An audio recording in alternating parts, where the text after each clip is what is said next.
Hi everyone, and welcome to week 5 of Coastal Quest Summer Camp 2026. And this week's theme is Message in a Bottle, and I'm so excited to be sharing a challenge with you. So when I think of message in a bottle, I imagine catching glimpses of something that is partially visible through glass, water, color, and light. And that's exactly what we're going to be exploring this week through transparency. So in design, transparency allows layers to interact with one another. It lets what's underneath peek through, and the layers above can soften, alter, blend with the layers below to create beautiful depth and visual interest. One of the things that I love about transparency is that it creates depth without adding bulk. So instead of stacking elements on top and relying on drop shadow, the elements blend together and become part of the page. So the blend, the overlap, and the textures come through and blend in a very natural way. So in this video, I'm going to show you 5 different techniques that you can use for this challenge, and you don't have to use them all. You can choose a couple, a few, as you feel inspired, the ones that you feel the most comfortable with, and make it the star of this of your layout for this week. So you can include a few traditional elements with traditional drop shadows, like a sticker, a photo, a tag, a label, or something like that. But I really want you to focus on blending what's happening in the background, or even blending your photos, and you'll see with the techniques that I'm going to show you. So let's get started. All right, here we go with technique number 1. Let me open my layers palette here. Okay, so we have here an example of a page done with vellum. So all of the elements in here, I've got vellum, I have washi tape, and then I made a title with the same kind of vellum technique. So vellum, there's no secret to it. It's basically lower opacity elements. So let me give you an example here with this little tag here. So this little tag in my stash was not transparent, and I decided to make it transparent because I wanted it to fit with my theme. So all I did was lower the opacity, and there we go. I've got vellum. So it's as simple as that. And that's how designers make vellum. No rocket science. It's very simple. And one technique that I find is very useful for vellum is to use the color burn blending mode for your drop shadow, because vellum, since it's transparent, or any kind of this is kind of like a vellum. They're all vellum stickers here. So you're not, because it's transparent, the light comes through a lot, so it doesn't leave a heavy drop shadow. So you'll notice that, for example, in this photo here, the drop shadow is rather heavy compared to this sticker, or this sticker, the title, opacity, or the vellum pocket here. So let me just find the one that's right here, this heart. Let me get back to it. This heart, there we go. The drop shadow. I'm using color burn, and the opacity is rather high. A little bit of distance, a little bit of size, and it depends on the element that you're using. Some of them you'll want them to be maybe a little farther from the other elements if they're higher up on top. Like this pocket here, I actually created a new layer from my drop shadow, and then used transform warp to squeeze it in so that it wasn't spilling over the sides, because when you do drop shadow, it's going to go off on an angle. So I wanted it to be contained within the pocket, so that most of the drop shadow was on the inside of this circle here, and that you have this little white edge at the top, like the vellum that's pulling away, and the drop shadow is falling behind it, and you're seeing it through the envelope. So that's another little technique in in using your drop shadow. So I'm going to do that right now with this heart. So I would just click on effects, right click, and do create layer. Okay, now I'm going to choose that layer, do image adjustment. No, where is it? Transform. How come I can't? Oh, here it is. Transform, warp. And I'm choosing just the drop shadow here, and I'm going to warp it so that it just looks a little bit more natural. Like pull it away from the edges like it's here. I'm going to do it like this. So when the drop shadow, when you have something transparent and it's pulling away from the edge. Okay, let's see if we can see that now. You see how the shadow now is inside the heart and there's this lighter edge here. It's like the vellum is pulling away from the page. So that's the idea. I think I'm going to move it just a little bit lower. Yeah, like that. Okay, there. All right, so that's technique number one. Very simple, something that is, we're starting simple here. Now let's go on to technique number two, overlays and blending modes. So here I'm using a variety of techniques. So the first overlay that I have on top of everything, I'm going to put it on normal here. So this is a bokeh effect, and I'm going to choose a blending mode. Multiply. Now let's try, just scroll through some of the others here. Color burn, linear burn, darker color. You can see how it interacts differently with the layers underneath according to the mode. And some, like this one looks really funny. You know, not all of them are good for every situation, but multiply is one that I use a lot. So we're just going to leave it on multiply. And then once you have it on, you can play with the opacity to get it to the effect that you want. And another lever that you have to play with is to go into image adjustment, brightness, contrast, and play with the contrast. Okay, or the brightness. Well, it's pretty bright already. You can lower the brightness. So these are different levers that you have to play with when using an overlay. You know, feel free to modify them. That's what they're for. So that's one. And then I also have, for which photo is this one? Oh, yes. So here I have a picture of my son Nathaniel when he was very young. He's 21 now. But I just took 2 pictures of him while he was taking his bath, and I'm going to put this one back to normal. So you see there's this picture, and then there's the picture underneath. And I made them black and white, and then colorized them to opposing colors.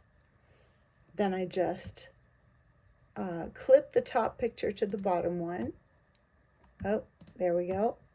And use multiply, and that creates, like, what do you call that effect?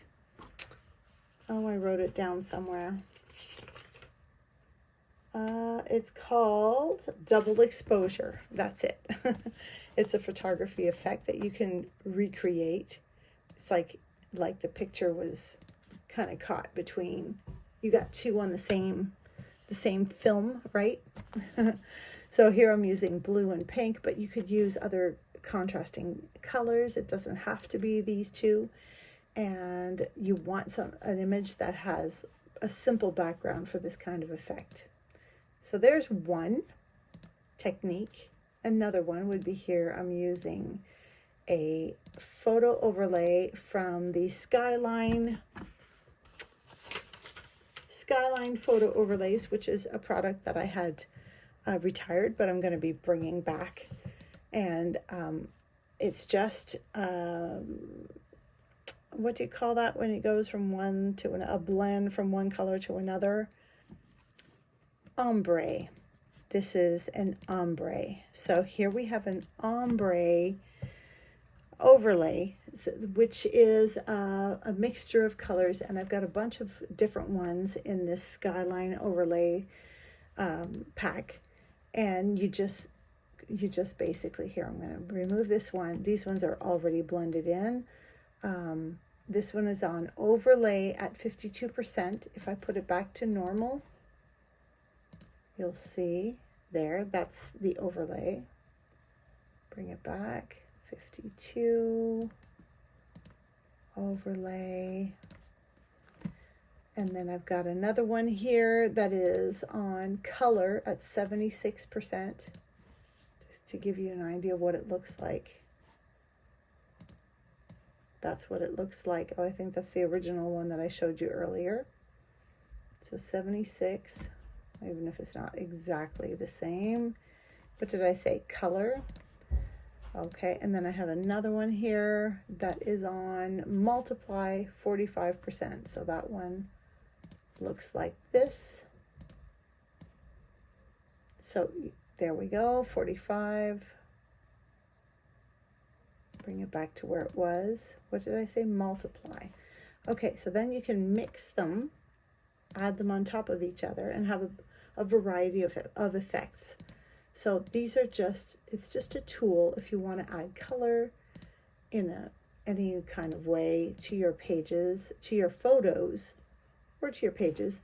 You can even use these kind of overlays over the entire page to add an ombre effect, or any ombre paper that you have can be used in this way.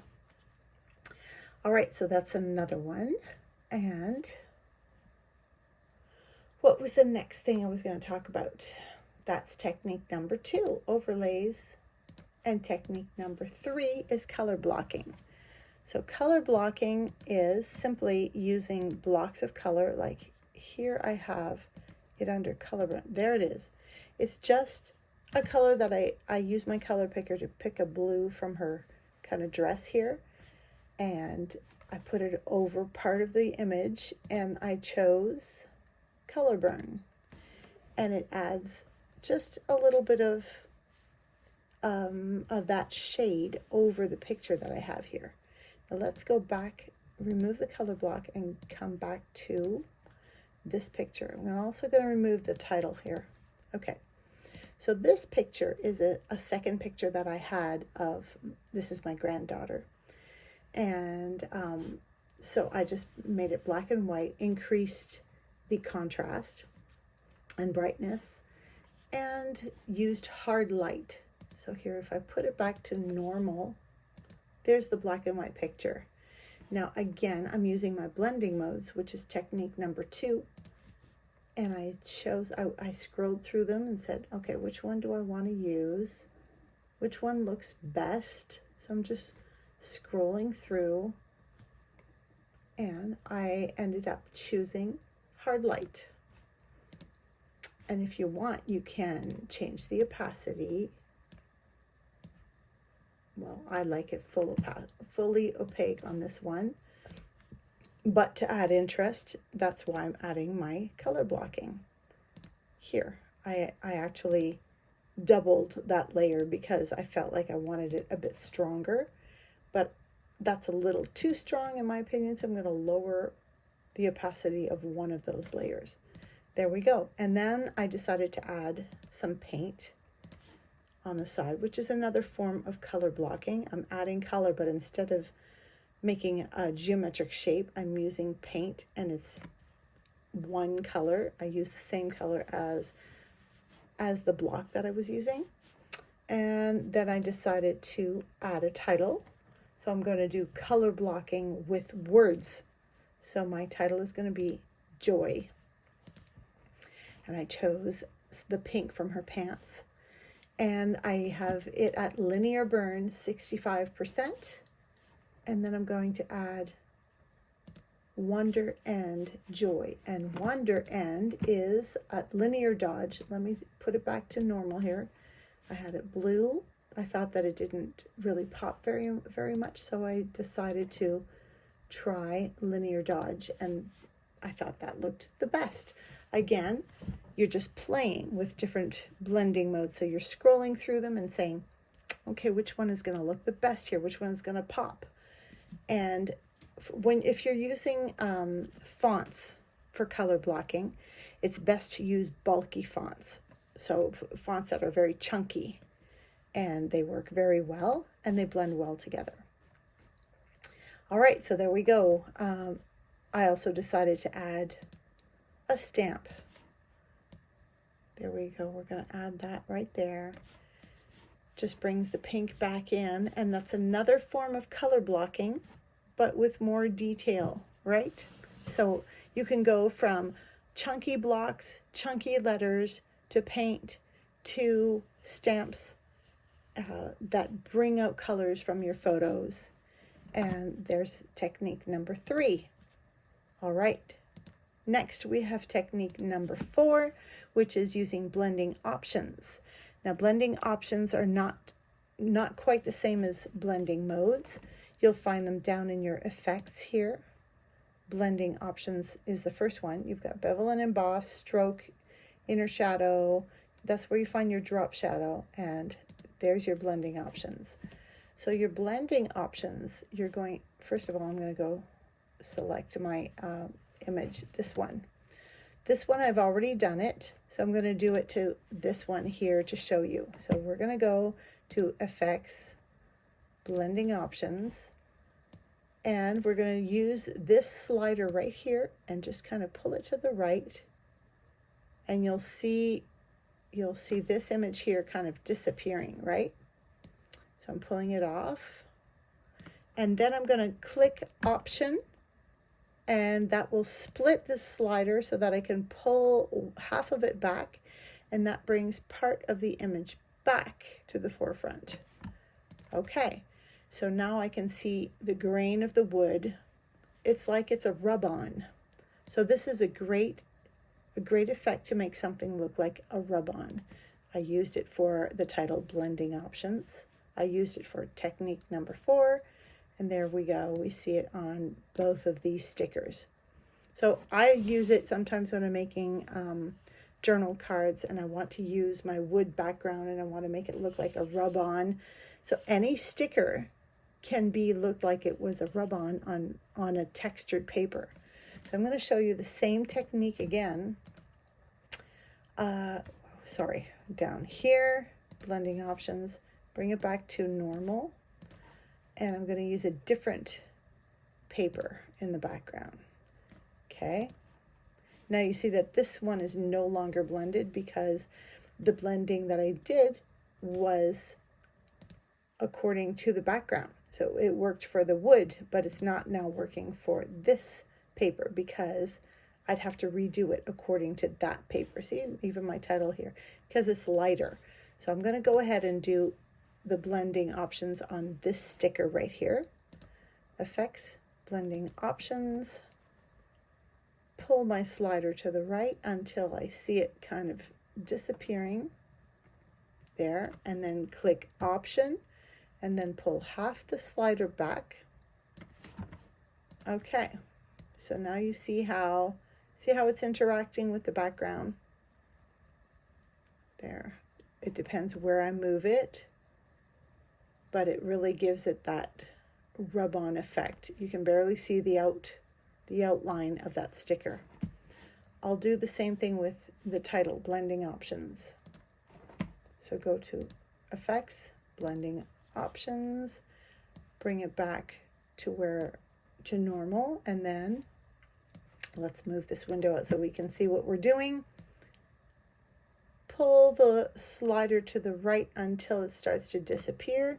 Hold Option key, then click down on that to break up the slider and bring some of that back. Okay, now you can see how it's blending in. Can I zoom in there so you can see better? View, zoom in, zoom in. There. See how you see the texture of the paper coming through? And again, if I were to remove that blending option, see? again. I love this technique. Okay, that's technique number 4. Last technique is masking. So now we're going to be using a multitude of different techniques for this very one.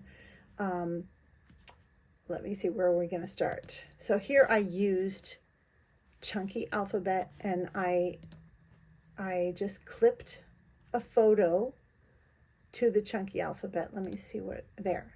So it's it was kind of orange.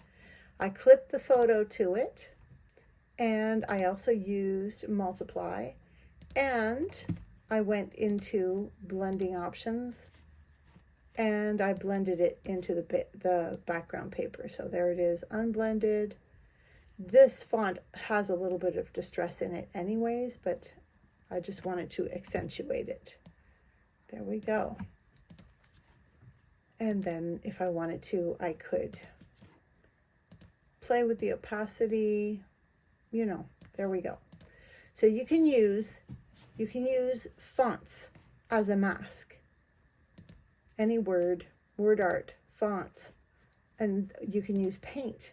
Here I'm using just a kind of like a watercolor paint that I had in my stash, and I clipped a picture to it. So I'm not going to use a blending mode here, because if I did, you'd see the color coming through, and I don't really want that. So you can scroll through and see the different options, but I think I prefer just normal. But for it to blend into the background, again, I'm using my blending options. So here we are with no blending, and then I'm going to blend it into the background. Option to cut it apart and bring some of that back. It just makes it fade in a little bit better and the texture come through, right? Okay, so there's the second one. And then the last one here, I have a photo mask. Here it is. So this is one of my scripted masks, and I added a photo on top, clipped it to the mask, and again, I'm using a blending option to, no, I didn't use it. I'm going to use it right now. So we're going to blend just want to say here before I do this, that you don't want to blend the photo, you want to blend the mask, because whatever you do to the mask is going to transfer to the photo, because the photo is clipped to the mask. So I'm going to take the mask, blending options, bring the slider to the right so that it starts to disappear, and then option, split that apart and bring some of it back. Okay, and now you can see the texture of that paper coming through the photo. So there's my 5th technique. Gonna bring those back. So again, technique number 5, masking. Number 4, blending options. Number 5, where is it? Color blocking. Number 5, I'm counting backwards. Number 3, color blocking. And number 2 was the overlays and blending modes. And number 1, opacity. All right, there we go.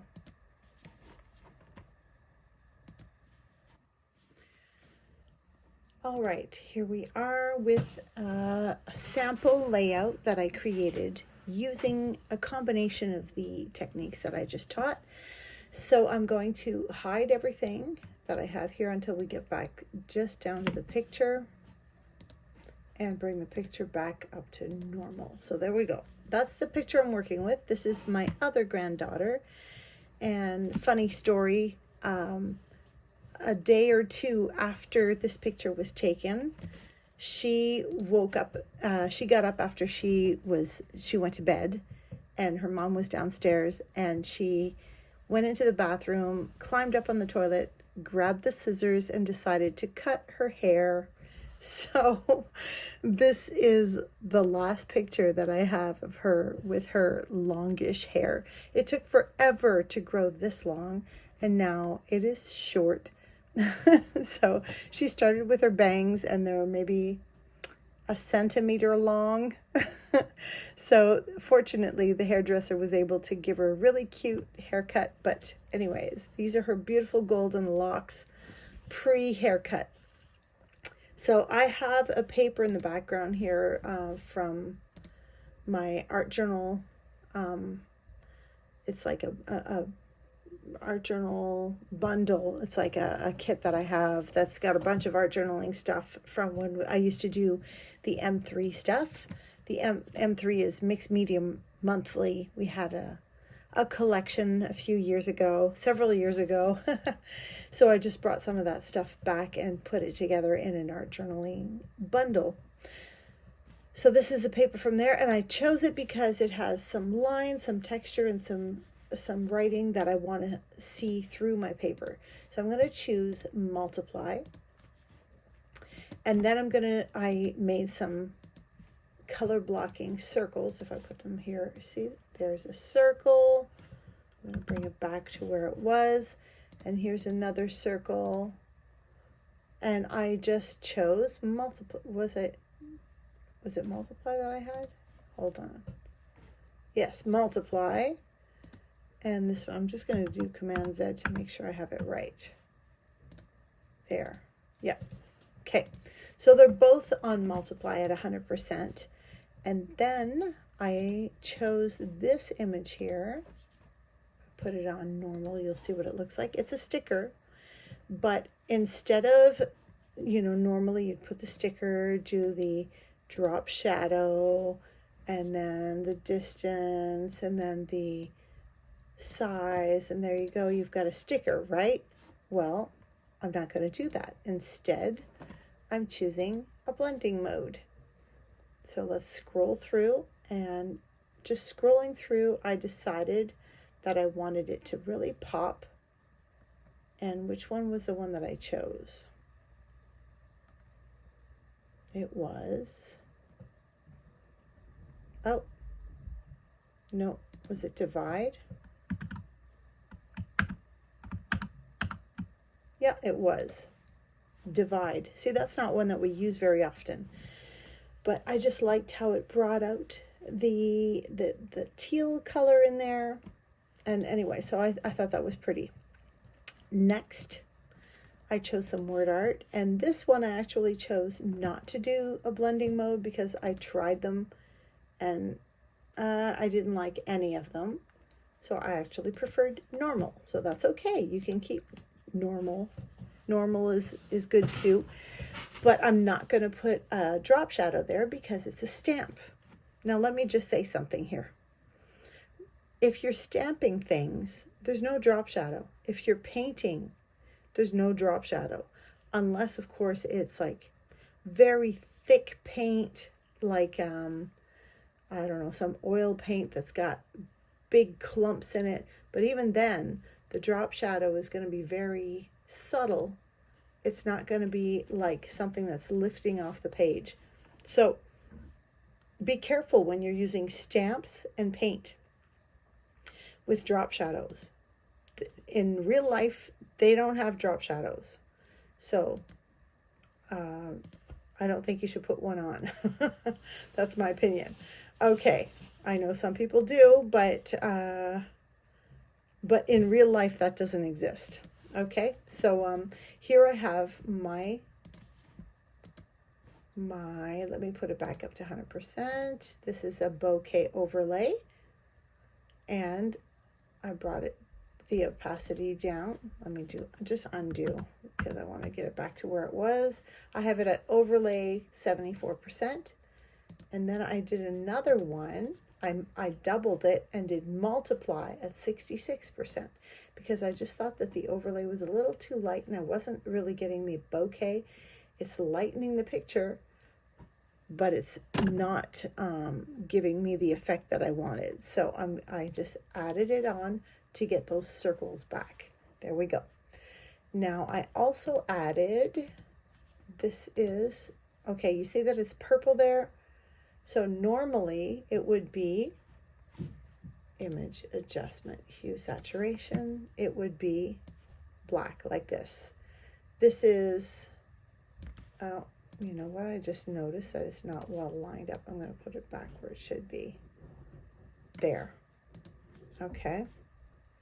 So normally this would be just a mask. You could mask papers or whatever, but you could use this as paint too. And I'm going to just do Command Z to get the same color as I had and move it back to where it should be. And there we go. Color blend. So this is just adding a very faint detail of color. I'm bringing this purple back in and adding it to the edge. Subtle. I think that subtleties make a big difference when it comes to blending, to using transparency. Okay, the next one is a sticker that I got from my off kit, like when you're off work. And I used the blending options for that, so that it, instead of putting a drop shadow, I blended it into the background so that it's like a rub-on. All right, and then I added some text. What else do I have here? Oh, and then I have a tag with the date, and I put a drop shadow on that because, you know, I could make that vellum. We could. Let's do it just for fun. Just for the sake of there, and then bring it over this a little bit so that we can see it coming through. Move that back over there. There we go. So there's that page. And I also made a second option with the same techniques, but I just made them smaller, just to show you that you can use your whites, those who prefer having white space on their pages. You can do this on a smaller scale. Same techniques, just a little smaller with a lot of white space, and it looks beautiful as well. Now I'm going to show you a few other pages that I did. Oh, another thing I want to say is that for this one, I don't know if you can see that. Can I zoom in here easily? Yep, there. Okay. See, I just kind of distressed the edges because I wanted it to blend in, and I used the blending mode, the blending options to blend it into the background. Okay. Here is another one that I did a few years ago. Let me get back to, we'll just go backwards here. So that's my little text. My text will remove those. Now, here, if I take off the blending mode, it's just a black font, but I put it on overlay and I doubled it. So if I only had one, you don't see the effect very well, but if I double that layer, now it comes through. And my photo is on a mask. I'm going to remove everything up here. There's the mask. The photo is clipped to the mask. There, see? Paint, photo clipped, and then I added a bokeh effect. I doubled it. Added another one on top. I added more paint, and then I added my title and my fonts. There we go. So, okay, there's another example. I like to kind of take it apart for you to see how it came together. Here's one that I did for summer camp last year, and I used this paper from my summer camp kit that I blended into the photo, and I also blended another paper. So I blended two papers here. I can't remember how I must have used a mask. I probably used a mask to keep them apart. So I have part of the paper on the top and part of the paper on the bottom, the water, and then this postcard effect. And it also puts texture on the picture so that it looks more vintage. And I use this vellum pocket. So there we go, another example. Here's a very simple one where it's just a big picture and I added word art on top. I actually did, I made it lower the opacity so it looks like vellum, but not on the text, just on the background, on the white circle. And I have a slight drop shadow on there so that it's just very, very faint, subtle. Here's another one that I did a few years ago. So this picture was actually blended into the background, and then I cut a piece out and brought that forward like a picture on top of the picture. But if you look here, you see this line, it continues along there because the picture's actually blended in the background and brought forward. And then I used a blending mode to bring this word art onto the picture, and I blended some more trees in the background to give it some depth. So, and then flattened the whole thing and clipped it onto another background with some drop shadow. And I created a layer so that I could warp the drop shadow and really make it look like it's pulling off the page. Anyways, I really like that one. And then there's this one that I did for MOC, I don't know how many years ago, but I remember doing this and I really had fun. So this word art here, it's just those strips that I use the blending options, so there's no drop shadow on there. And then the picture is blended into the background. I used paint here, masks. So I've got 1, 2, 3 pictures of him. This is Nathaniel. The one that was in one of the other pictures, the other pages that I was showing you earlier. The one who's 21 now. He was 12, so the reverse of 21. And yeah, strong-willed, argumentative, generous, smart, and usually right and apologetic. Very much the way he is. And this was to show like the dichotomy, right, wrong, or just contrast. That was the idea of the challenge.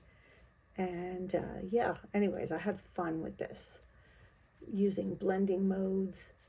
And I really encourage you to explore and go out of your comfort zone. Oh, here I noticed there's a circle, so there's some color blocking going on there.